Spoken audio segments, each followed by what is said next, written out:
नमस्कार मित्रांनो.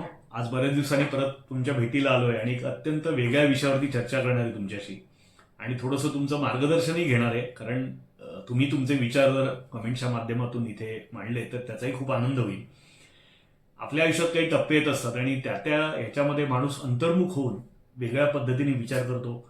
त्यावेळेला बऱ्याच गोष्टी, ज्या गोष्टींबद्दल आपण थांबून विचार करत नाही, तसं थांबून विचार करायला माणसाला जाणीवपूर्वक वेळ नाही मिळत असं नाही म्हणता येणार, पण परिस्थिती अशी येते की माणूस कुठेतरी थांबतो आणि अंतर्मुख होऊन विचार करतो. अशी वेळ आपल्या म्हणजे माझ्या पिढीत तरी आत्ता आत्ता जर विचार करायला गेला तर 2016 साली, त्याच्यानंतर 2020 साली आणि त्याच्यानंतर आत्ता म्हणजे 2000 साधारण 25-26च्या सुमारास असे क्षण आपल्या आयुष्यात आले, सगळ्यांच्याच आले. 2016 डिमॉनिटायझेशन झालं आणि मोठ्या प्रमाणामध्ये कॅश क्रंच निर्माण झाला. इंडस्ट्री काही प्रमाणात त्याच्यामध्ये सफर झाल्या, लोकांच्या नोकऱ्या गेल्या, काही वाईट काही चांगले असे त्याच्यात अनुभव लोकांना आले.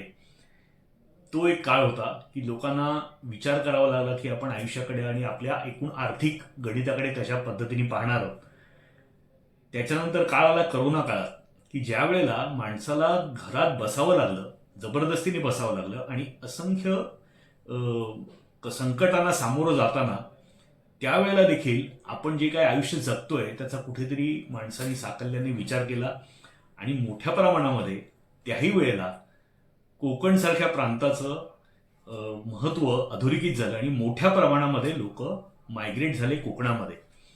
आणि ह्याचं उत्तम उदाहरण म्हणजे आता मी अनेक वर्ष रत्नागिरीत काम करतोय, कोकणात काम करतोय. हा झालेला बदल आम्हाला प्रामुख्याने दिसत राहिलेला आहे.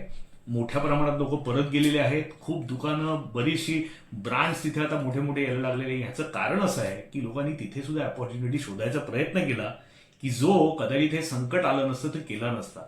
आणि आज तशीच पुन्हा एक स्थिती आलेली आहे वॉर सिच्युएशनमुळे आणि अत्यंत बिकट परिस्थिती. व्यावसायिक म्हणजे जे आहेत हे ह्याच्याबद्दल जास्त जागरूक आहेत, कारण त्यांचा रोजच्या रोज त्याच्याशी संबंध येत असतो.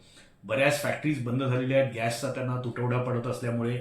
पेट्रोल डिझेलचे आता काही चॅलेंजेस निर्माण झालेले आहेत, त्यामुळे काही इंडस्ट्री अफेक्ट झालेल्या आहेत, लोकांचे जॉब्स गेलेले आहेत किंवा गेलेले नसतील तर कदाचित जाण्याची त्यांना भीती वाटते.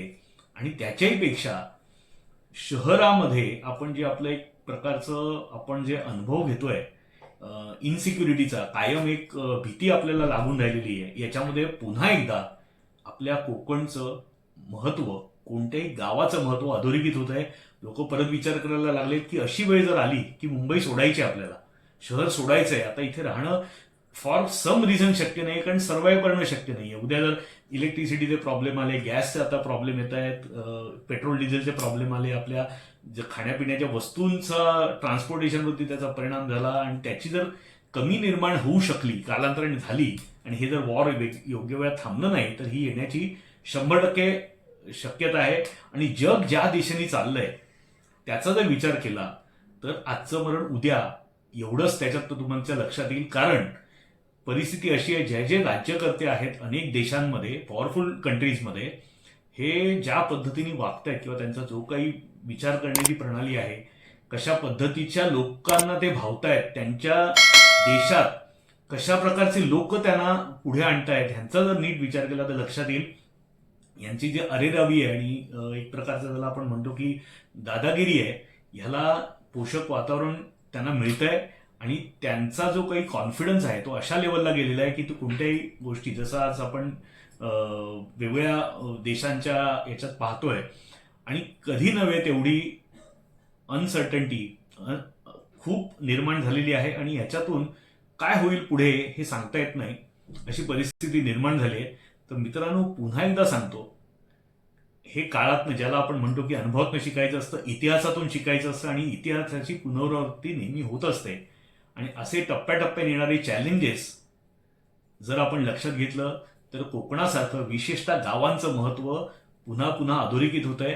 लोक मोठ्या प्रमाणामध्ये आता विचार करायला लागले आहेत गावाला परत जाण्याचा, किंवा आपलं जर गावामध्ये काही नसेल तर तिथे जाऊन काहीतरी इन्व्हेस्टमेंट करण्याचा, आपलं स्थान निर्माण करायचा की जिथे आपण हक्काने जाऊ शकतो आणि शांततेने, जसं कोविडच्या काळामध्ये जाऊ शकले लोक, किंवा उद्या खरोखर वॉर सारखी परिस्थिती आली तर ज्यांना जावं, शहर सोडायला लागल्यानंतर कुठे जाणार आहोत आपण, की जिथे आपण एक सेल्फ सस्टेन आयुष्य जगू शकतो. आणि त्याच्यासाठी कोकण सारखा, मी नेहमी सांगत आलेलो आहे, कोकण हा फ्युचर रेडी डेस्टिनेशन आहे.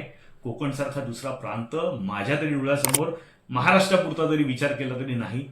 तर पुन्हा विचार करा आणि लवकरात लवकर कोकणामध्ये इन्व्हेस्टमेंट करा. तुमच्या लक्षात येत नसेल तर सांगतो की परप्रांतीयांबद्दल आपण म्हणतो की मोठ्या परप्रांतीयांना घर विकू नका, इन्व्हेस्टमेंट करायला देऊ नका. पण ते इन्व्हेस्टमेंट का करताय त्याचा अभ्यास करत नाही आहोत, नीट विचार करत नाही आहोत, आणि त्याच्यामुळे प्रत्येक वेळेला संधी आपल्या हातनं निघून जाते. तर मित्रांनो, कळकळीची विनंती आहे, साकल्याने विचार करा, आपल्या बरोबरच्या लोकांशी बोला आणि अशा प्रकारची छोटी कोयना इन्व्हेस्टमेंट करा. गद्रे सिग्नेचर प्रॉपर्टीज ह्याच्यासाठी वेगवेगळ्या ठिकाणी, रत्नागिरी असेल, गुहागर असेल, दापोली असेल, अशा ठिकाणी आपले प्रोजेक्ट्स करते. आम्ही तर करतोच, इतर डेव्हलपरही करतायत.